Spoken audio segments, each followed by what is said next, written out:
Good morning, Khushamadid. Well, this morning, Pashishe Bandit Afsahar Kalevaim. Assalamu alaikum. Dianu, Pakeragale, Ni hao, Chunushume, Washmale, Ohio, Gonzaimes, Guten Morgen, Ola, Boyor, Privyet, Kaifahal, Halishuma Chatore, Ahlan Wasalan, Marhaba, Buna, Mucho, Gracias, Swabia, Balli, Kiriaya, Hosh Galdin, and thank you very much, everybody, for tuning into PTV World. You're definitely watching what this morning. Alongside my very amazing colleague, who happens to be Miss Maheen Jaffrey, and I happen to be Shahzad Hassan Khan, and we hope and pray that everybody out there is ready to kickstart their day with us, and that everybody out there is doing wonderfully well. But first things first, ladies and gentlemen, and that is, hello Maheen, Assalamu alaikum, how are you doing today? Hello Shahzad, how have you been? I'm perfectly fine, tell me about you. Well, I think so far so good, alhamdulillah, but I think all of a sudden, the weather's just turned hot, and even while we are in the studio, ladies and gentlemen, we can feel the heat too as well. So for everybody who's out there, please make sure that you stay indoors, do not step outside unnecessarily, and please make sure that you keep yourself hydrated. Yes. What about and you? Take care of others as well. How do you take care of others? Let's talk about that. How do you take care? It's important for me to sleep well. That is how I take care of people around me. But then, most of the time what happens is that, over here in Pakistan, the culture is that the woman really needs to kind of look after the family. This is a notion which is pre-understood by, I think, millions of people as well. Yes, exactly. Did you ever come across a situation where you were like, yeah, why am I supposed to do this? Why can't my husband do that or my other family members do that? Yeah, I came across such situations, and I think this is what we are trying to change the perspective of the viewers, especially for working women. It really gets hard that you go back home and you're doing the normal things. So, these are basic life skills that I think, Shahzad, everybody needs to learn, besides who's male or female. Yeah. Thank you very much for saying that, because in addition to that, what I wanted to kind of add over here is, ladies and gentlemen, even if it's a day job, I think, for anybody, whether male or a female as well, when she's going to go back home, when she's off from work, obviously she will try to contribute. And I think the same should be the case with men as well, so what you really need to do is go back home, take rest for a while, play with your children, look after them, and make sure that you're out there looking after their family, and that's most important, and that's how you're going to have a lovely life as well. And obviously that's the time when you will call your wife a lovely wife to you as well. Ladies and gentlemen, with that, let's get started with the top stories, what's happening in the country and outside the country and in the field of sports as well. First up, Maheen, why don't you do the honors? Yeah, please. This is about Prime Minister's Turkey visit. Prime Minister Shehbaz Sharif will embark on a 3-day official visit to Turkey today. The Prime Minister and the Turkish leadership will hold talks on bilateral relations as well as on regional and international matters. Oh, that's wonderful. Alhamdulillah. I want to wish best of luck to my Prime Minister, Mr. Shehbaz Sharif Saab as well, ladies and gentlemen. To be very honest, I think I've never ever seen such an efficient human being in my entire life, and such a wonderful administrator too as well. True. But not just that, imagine that, we actually, Prime Minister Shehbaz Sharif Saab actually were in conversation with the Prime Minister of the UK too, Mr. Boris Johnson as well. They did talk over the phone. The details, ladies and gentlemen, are Prime Minister Shehbaz Sharif has stated that Pakistan highly valued its relations with the United Kingdom, which were based on historical linkages and convergent interest on a broad range of issues. During a telephone call between the Prime Minister Shehbaz Sharif and the British Prime Minister Boris Johnson, both leaders emphasized the importance of celebrating the 75th anniversary of establishment of Pakistan-UK diplomatic relations in a befitting manner. Prime Minister Johnson reiterated his felicitations to Prime Minister Shehbaz Sharif on his election and assumption of office, and underlined UK's desire to further enhance its bilateral relationship with Pakistan. Prime Minister Shehbaz Sharif reiterated Pakistan's desire to bolster its ties with the UK across diverse fields, with a special emphasis on an enhanced trade and investment partnership. Oh, that's wonderful. And I can't control and I can't keep calm, and it's because of the fact that Prime Minister Shehbaz Sharif, ladies and gentlemen, is actually trying his level best to make sure that the country comes out of whatever issues we are facing and the challenges we are facing as of now.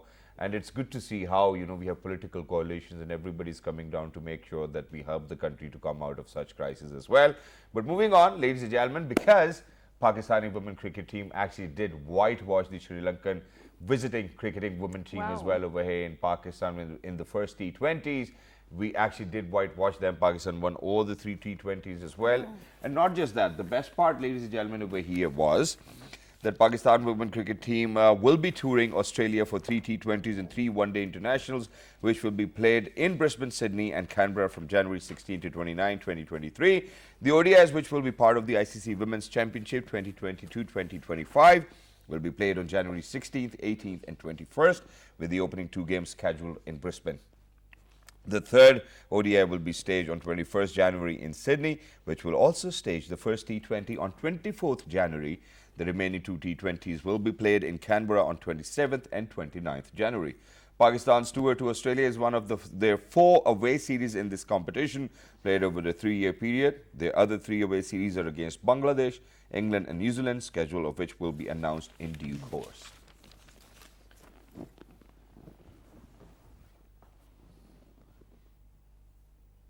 And I would certainly want to congratulate Pakistan Cricket Board as well over the phenomenal performance of the Pakistani women cricket team, ladies and gentlemen, because Sri Lanka women cricket team is visiting Pakistan. Now the 3 one-day internationals will take place on the 1st, 3rd and 5th as well. Bisma Maroof, the captain for the Pakistani women cricket team, ladies and gentlemen, was actually the player of the match as well. Talking about the last T20, because the affair was till the last ball as well.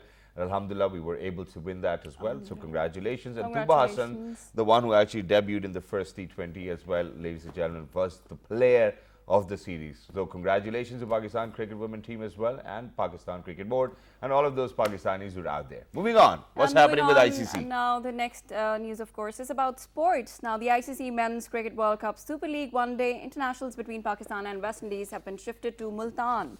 The games will take place on the dates announced earlier, that is 8th, 10th and 12th June, with the matches starting at 1600 Pakistan time. The training camp of the Pakistan cricket team will be held in Lahore from 1st to 4th of June before the squad will move to Multan on 5th of June. Haris Rauf and Shadab Khan, who are presently playing county cricket in the United Kingdom, will arrive on 1st of June and will join the camp from the next day. West Indies squad will arrive in Islamabad on 6th of June and will travel to Multan on a charter flight.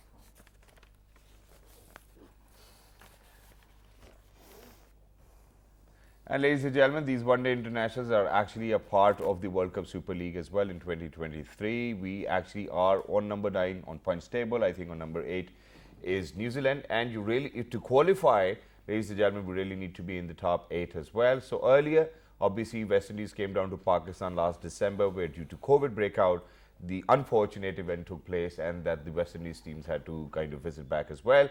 The planned matches were over here supposed to take place in Rawalpindi, but then they thought about Lahore. It was due to the political turmoil within the country as well, and now they have taken to Multan, where the city of saints, ladies and gentlemen, have rescued us. And I want to wish best of luck to Pakistani cricket team as well and West Indies cricket team as well. They will be arriving over here on the 6th, as you said.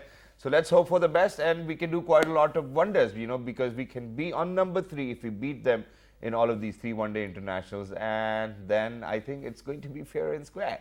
But without any further ado, let's talk about, how we talk about extra co-curricular activities, how we talk about academic activities, how we always have emphasized that, that there really needs to be balance. But we've never spoken about. Yes, exactly. Shahzad, we will try to speak to our expert today about the extracurricular. What is basically the difference between co-curricular, extracurricular, and this is something which I am going to ask you in the first place, yes. And then we'll move on to our guest. We have an expert about that. We will move on. We will definitely move on to her. But even for me, and there's no shame in it, and it's because of the fact that I was like, so I've heard about extra co-curricular activities. I know about curricular activities. But what is co-curricular? And I was like, hey, you know what, let's put in some research. So I put in a bit of research, and I want your research to come out first, and then I will share mine. Yeah, sure. I think something like an activity if you're pursuing, other than the course that you're teaching, would be co-curricular. Okay? And if you're doing something like sports or something like in the field, would be extra curricular. I think that's wonderful, but because what I think is, for example, indulging kids into a student newspaper, or probably art performances, or creating art for themselves as well. I think these are the activities which come under the umbrella of co-curricular. But we have a teacher over here, ladies and gentlemen. We're very lucky that we've been joined by somebody who happens to be a teacher trainer. So she will let us know further and how important it is for for the grooming of your child as well, where the parents' role come in. So with all of these questions, ladies and gentlemen, without any further ado, we're lucky that we've actually been joined by somebody who actually happens to be Miss Musarra Jazeb, and she happens to be an educationist and a teacher trainer. Hello, assalamu alaikum, good morning, how are you? Walaikum assalam, Shahzad. Thank you for having me on the show. In fact, it feels great every time I'm here. Thank you very much, and it's an honor for us. I mean, this is so close to my heart, honestly. I mean, I know there is a difference between co-curricular, extra, and the curricular activities, but it's all about the overall development of the child, and they all contribute towards it. Which is why, you know, this is something I'm going to ask you, you know, so let's start from, because you happen to be an educationist yourself and a teacher trainer, so what is the role of co-curricular activities in the first place? Yeah, Shahzad, the education cannot really be limited to just the course content that is taught in the classroom. It's actually far beyond that.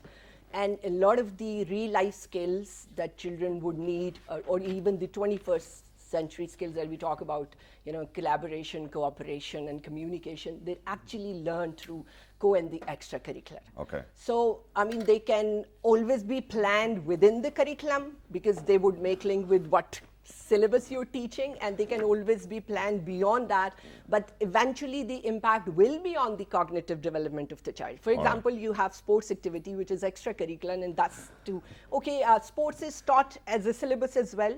Beside that, for example, you don't have a sports syllabus and you just have an activity, sports as an extracurricular. The empathy, the tolerance, the discipline that the child would learn will eventually have an impact on how he performs in the classroom as well. So this is all very, very interlinked that contributes towards the holistic development of the child. I mean, and I still remember, you know, so you know, and Maheen, I would want you to kind of share your experiences as well, because when we used to go to our school, I'm glad that, you know, I was able to go to a school where there were huge grounds, you know, we would play, there were matches and whatnot. Really matters. But there were art classes as well, you know, so I think it was on Tuesdays and Thursdays that we will have 2 art classes, and we would love it, you know, so every kid could express whatever they wanted to express, and it was great. And I think every kid should actually go through that as well, and, you know, you learn quite a lot. And probably, you know, it might have even played a role, us being over here on television too every single day. So, you know, while we discuss the role of co-curricular activities, let's talk about how do you think that the cognitive development will take a positive impact with such co-curricular activities? Yeah, exactly. There are certain skills that children would learn only by doing things. So unless you plan them in the classroom, you plan them through the curricular, they will never have an opportunity. You know, I have seen very, very confident people have mic fear, would not be comfortable on stage, because that's altogether a different skill. So this, and then a lot of the content that we introduce to the children, we should not forget that kids are very, very tech savvy these days. They're full of energies. So you can really stick to the conventional style of teaching as well. So a blend of co and extracurricular actually proposes a variety to the child. It would actually satisfy the learning needs of different learners as well. So this is very important that the schools, the organizations who especially look after how much content of co and extracurricular is included in what they're teaching and dealing with children at school. I would actually take it to the next level, which is actually my dream, because I see co and extracurricular as a very, very real life experience for the child, which not only gives an opportunity to the child to have a real life audience and develop those skills that we look forward to in terms of his personality development. This gives schools a provision to have community and the parents involved as well. And because you cannot really take parents out of the children development and you know, grooming. So the only time that the schools and organizations can actually involve community and the parents is when they would lay a very great focus on co and the extracurricular, and it is actually designed and planned in a manner that they review their practices. They see the impact that has been created, and that is how they plan their way forward. So which is why, you know, I think I'm going to come down to the most important question, and that is that, you know, so I remember how FBISC and HSSC, you know, they never really did kind of said that, hey, you know what, you know, if you did all of these activities, we'll give you 30% marks or 40% marks. So it wasn't really recognized by the boards as well. Same is the case with Oxford and Cambridge. Same is the case with International Baccalaureate nowadays as well. Why is it that it's just the school emphasizing on such activities, whereas when we speak about the boards, they've never spoken about the importance of co-curricular activities? Okay. Shahzad, part of the curricular and the co-curricular activities can be graded also. Okay. Right? Have you ever done that? Yeah, and you're talking about arts, that is graded, that is taught as a subject. Yeah. You're talking about sports, But if it's that is graded. you know, if it's a subject, you know, it's a curricular activity. Exactly, exactly. But if you actually see children stepping into college and the university, that's the time people are now looking at a complete profile. True. They're not going to have a look at the grades that they would Exactly. get. True. And a lot of the college placements abroad or even in Pakistan would ask the child, what community service have you done? True. So co and extracurricular actually a very strong established platform for the community service. Exactly. We're talking about global warming. I think just a while ago, even in your own introduction, you talked about heat and the temperature being. So, I mean, when are we going to develop this awareness? When are we going to make children feel responsible that they have a role to play in global warming, in the community problems, the issue that we face? Thank you very much for highlighting that, because, you know, I'm going to agree to it 100%, because till the time I wasn't in university, I really didn't knew that, you know, such a thing will actually exist ever, that we will be graded upon that. And as soon as I went to university, it was 2005, the earthquake took place, unfortunately. And so our teachers, you know, if whatever assignments and projects we were supposed to do, they dropped them and were like, if you're going to go help other people out there, and if you have enough evidence, we will give you full marks. And I was like, hey, you know what, that's better. You know, we are helping, upar bhi sawab mil raha hai, idhar bhi number mil rahe hain. I think it was fantastic. Exactly. And I think schools and the teachers can find the cross-curricular links and knit it around a project. True. Now, that's so real life.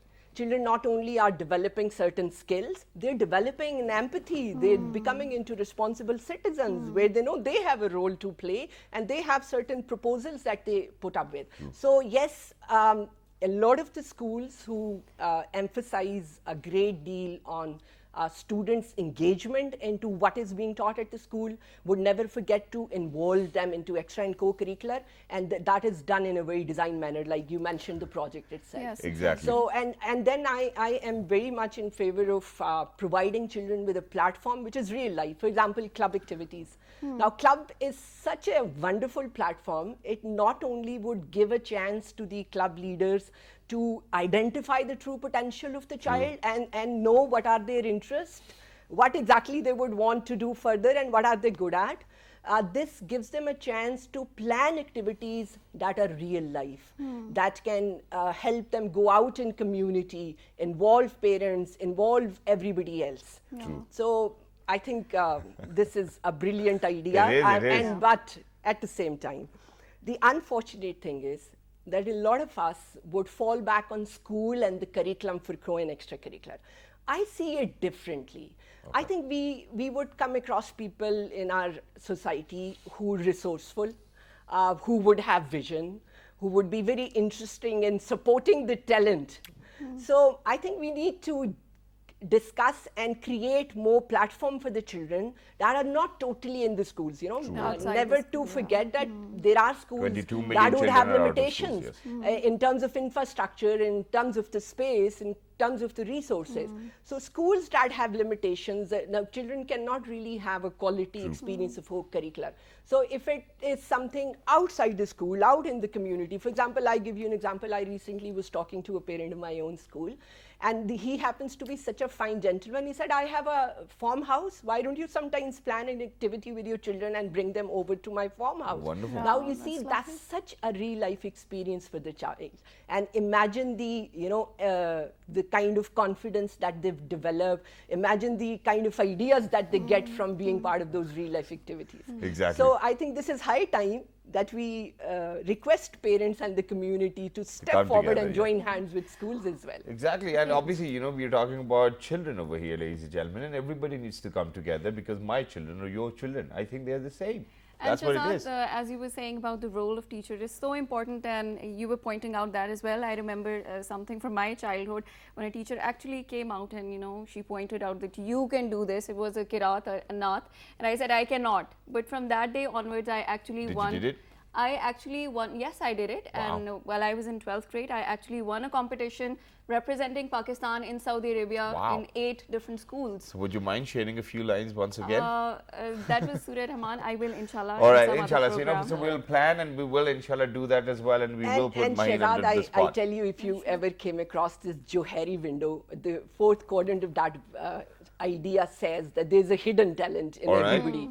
And teachers are one such, presence in your life who would be able to identify See your hidden through talents.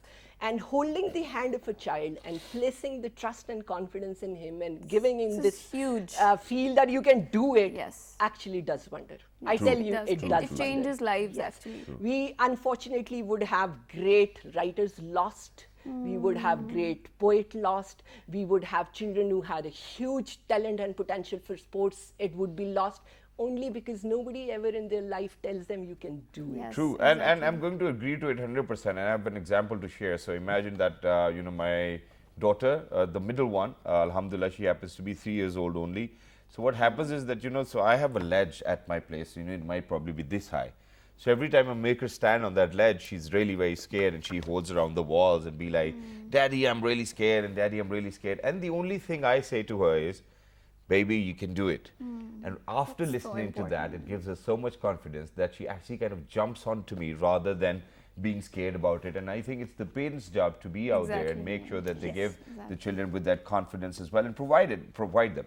But then let's talk about the scope of co-curricular activities, because you rightly spoke about how now universities abroad really kind of look into the kind of different traits you have. Probably have you been into debates or speeches, or what other activities you've been involved in. They just do not want your grades only. Exactly. They want a holistic person, student over there, who can do wonders for themselves and for their family.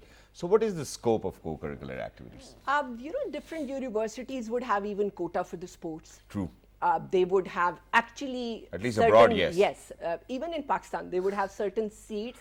They would give a chance to somebody, and people talk about student council. Now that's a very real life leadership experience for the children in the school.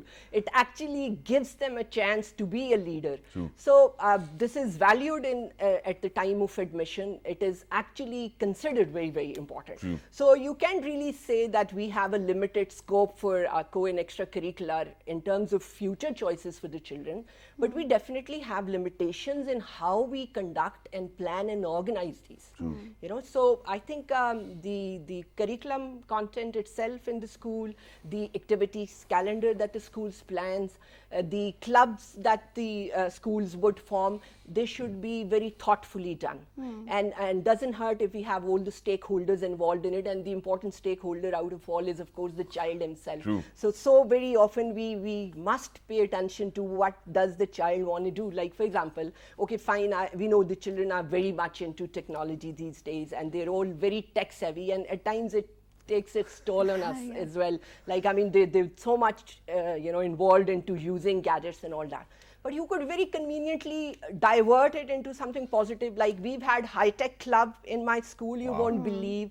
Children conducted a virtual conference on artificial intelligence. Wow. Lovely. They have had experts from different universities to speak about it, and they were so curious to know what exactly are the subject choices they can make for their future career if they want to learn artificial intelligence. And this is something which I would really love to mention over here, and that is that while I was studying at Barrier College, and so my younger brother was studying at Beacon House.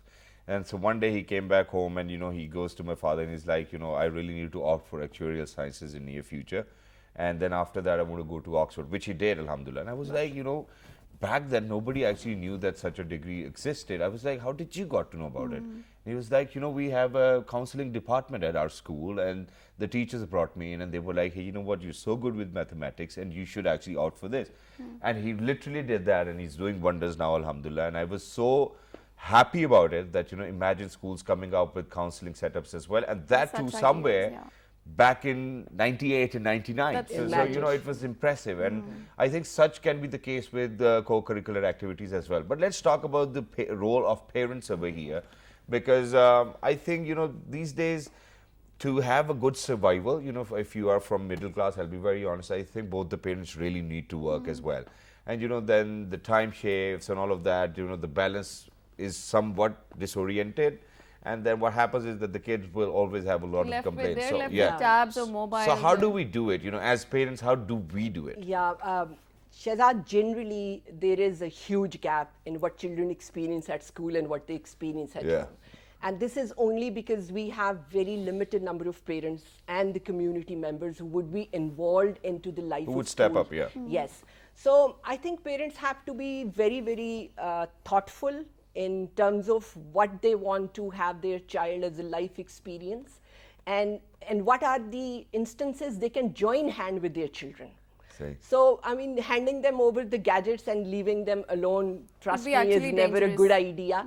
I would rather be very happy as a parent to be involved physically with some activity with the child where I can take them out. But since the overall scenario in the community is such where we have very limited places where parents can take to the child. So if it comes to clubs, if it comes to gym, now I mean how often you would see youngsters in the gym. Obviously, and it's harmful for them to be in the gym Exactly. anyways. So when children would have such a gap in what they see at school, at home, and they step into practical life at the maybe age of 24, 25, they need to unlearn and relearn So a then lot of how things. can we then. bridge the gap? Yeah, Exactly. And it's not- yes, as I earlier said, the schools have to be very thoughtful in the activities that they plan. The calendar that they plan for co-curricular and extracurricular, they must involve community and the parents into that. And parents have to come out of their comfort zone and be available for it as well. Exactly. Because right now, the number of parents who would be very happily and willingly get themselves involved into activities is very less. For example, we've had a real life skill club at the school. Yep. And that was, such an interesting club. They've had real life activities done. For example, children have had a juice day.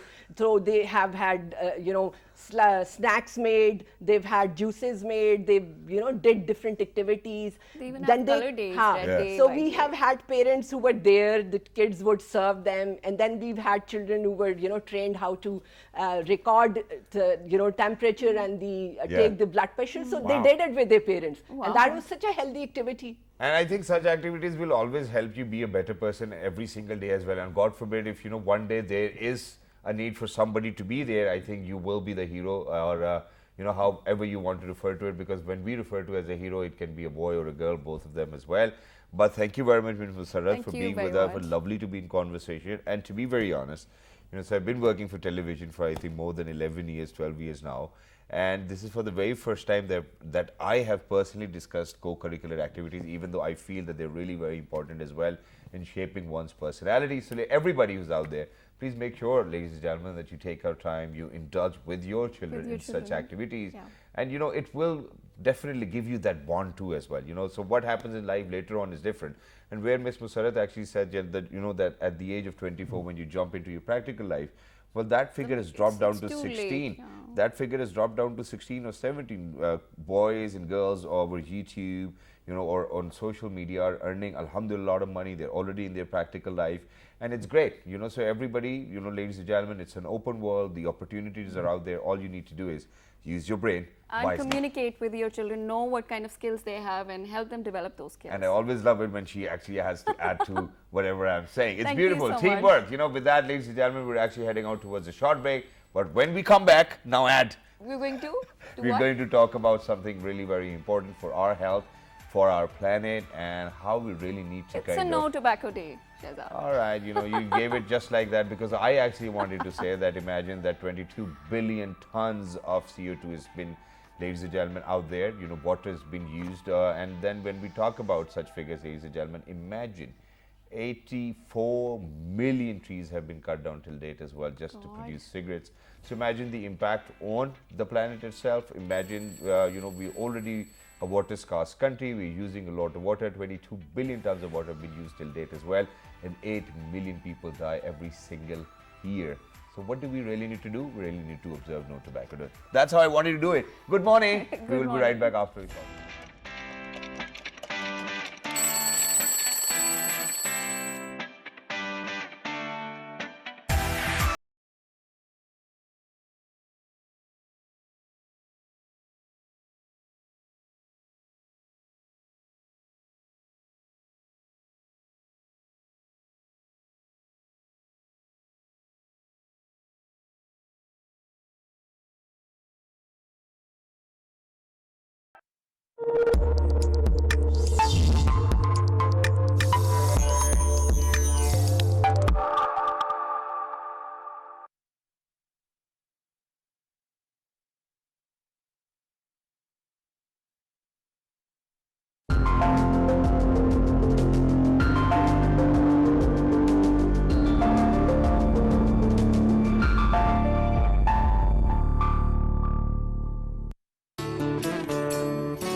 All right, everybody, thank you very much for staying tuned to PT1. You're definitely watching World this morning. The name happens to be Shahzad Hassan Khan, and with me, I'm blessed to actually have a wonderful colleague who happens to be Miss Maheen Jaffrey. And ladies and gentlemen, before heading out towards a short break, just like my very dear colleague actually mentioned that today we're observing No Tobacco Day. But first things first, ladies and gentlemen, I think I really need to make a correction over here when we talk about figures, because when we come down to figures, I really need to say that 600 million trees have been chopped till date for ever since the data have been kept, ladies and gentlemen. So imagine the kind of impact it's going to have on our planet. Not just that, when we move on, 84 million tons of CO2 and gas emissions have been released out there in the environment. So imagine the climate change, hence once again as well, where we speak about it quite often. And not just that, 22 billion tons of water have been used in a planet which is, the resources are getting scarce. And so we really need to put our head to that. Not just that, the cultivation, the production, the manufacturing of it is harmful for people as well. 8 million people die every single year because of smoking. What more in this report? Come and see. I need to show you something. A product that is destroying our planet. To make space for it, millions of trees are cut down. To grow it, chemicals poison the land, the soil, the water. To produce it, the air becomes saturated with toxins. And when it's discarded, our environment is polluted in ways that we can't afford. To tobacco costs us more than 8 million lives every year. It also costs us 600 million trees, 200,000 hectares of land, 84 million tons of CO2, 22 billion tons of water. Tobacco is not only poisoning people, it's poisoning our planet.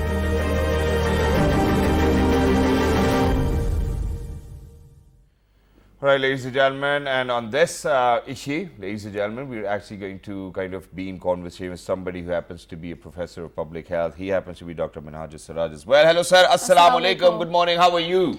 Walaikum assalam and a very good morning. I'm perfectly fine. Thank you very much, sir, for joining us. And you always look very amazing every single time you've been on the show, and I've always complimented because the kind of personality you have, it's wonderful. And you know, the best part is that every time, whenever we really need to talk in the interest of the society or the people we live with, you know, you're always here. So I think that's the best part. So, sir, Islamabad itself is a no-smoking city. That's what we claim. We have shown the figures as well. How's the condition within the country in the first place, and then we'll speak about other places as well. Talking about the tobacco. Tobacco, yes. Basically, it damages every segment of the Sustainable Development Goals when we talk about them. Out of 17, at least 9 of them are directly damaged by the tobacco dynamics. So this year, World Health Organization has taken up the theme for the damages done to the environment by the tobacco. So as the tobacco industry is polluting the environment and the planet, of course. So you have shared very nicely the international figures and the WHO report. Coming to the Pakistan scenario, you cannot imagine how damaging to the environment this industry is.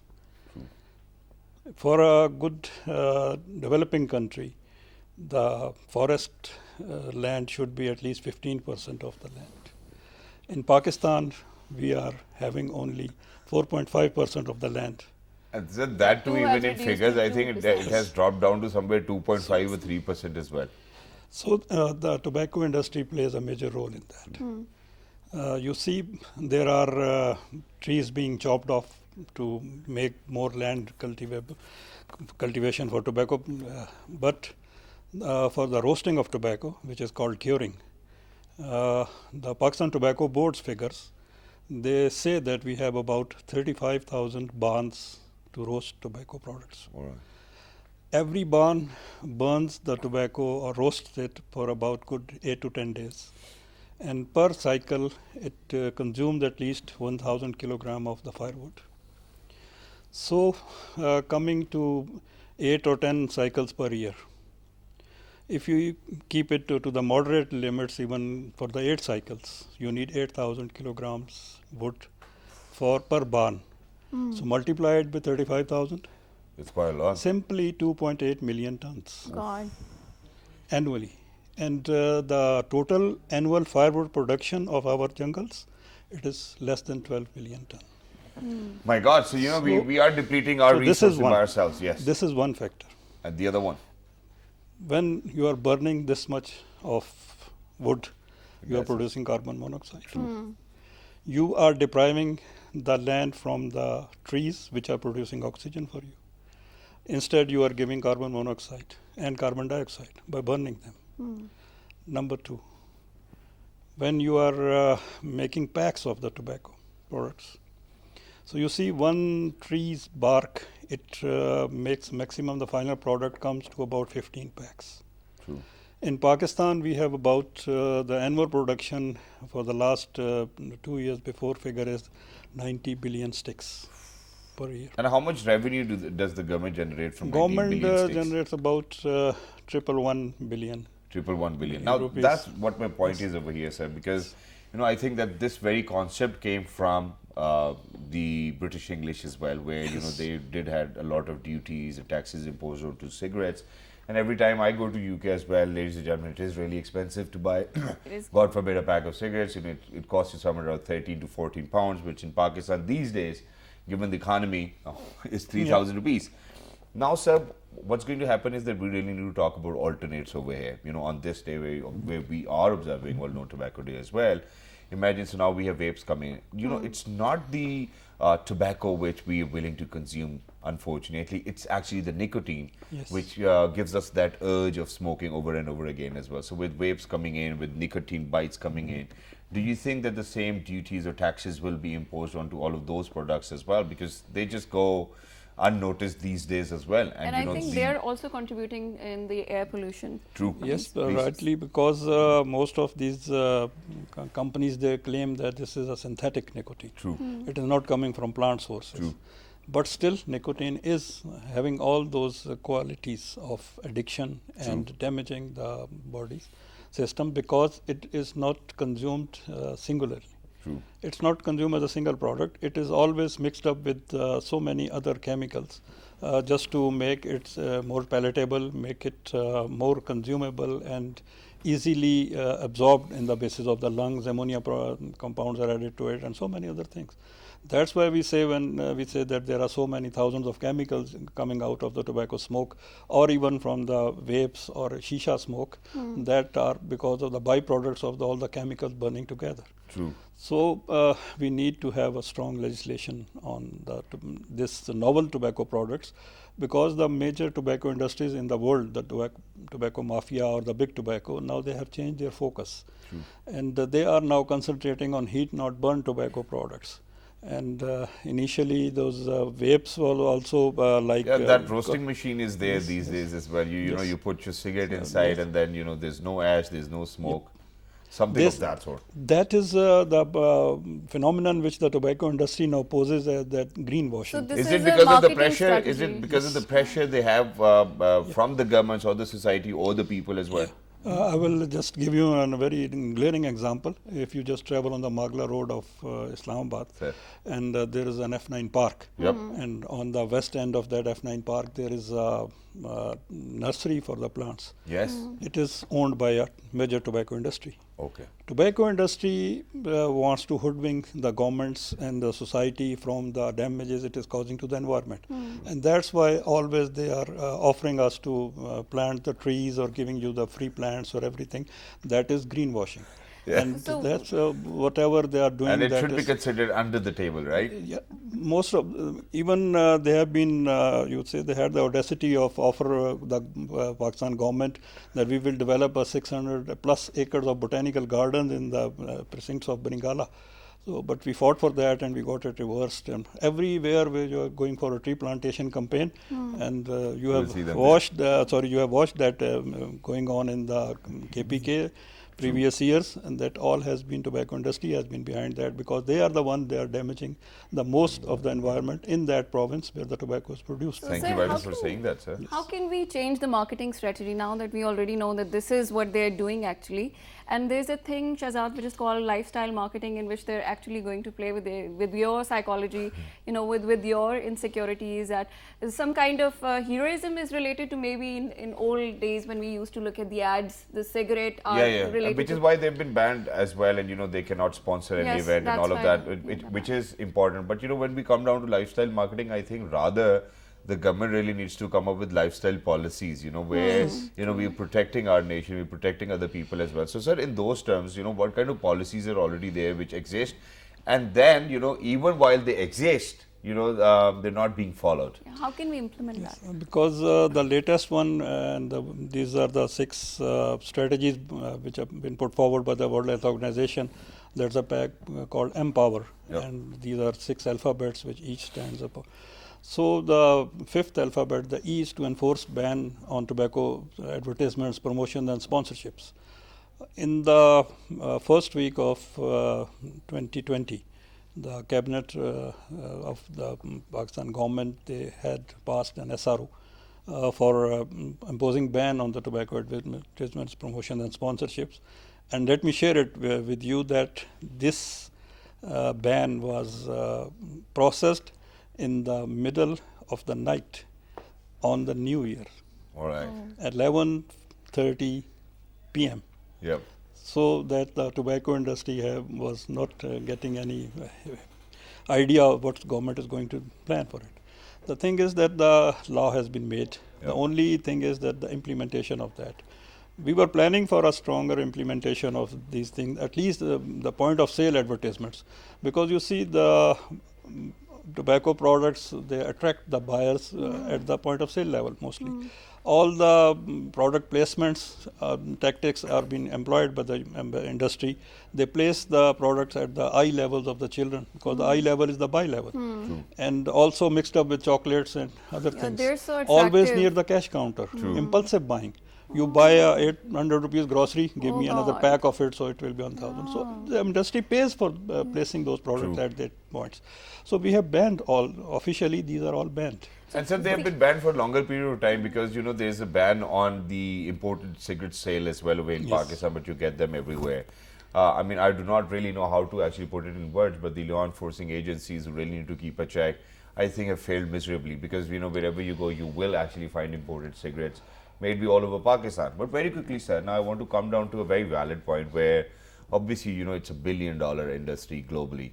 And you know, just over here in Pakistan, in terms of revenue, you said it makes 111 billion every single year. And for that industry to kind of you know, malign somebody by a little bit of money is very easier. And I think that might have occurred or happened in the previous as well. But why is it that nobody has ever been caught, there are no cases onto people, and that everybody goes out and lives freely and happily? Because they do a kind of... And we also had track and trace system. I'm sorry for speaking the truth, but that's what my job is.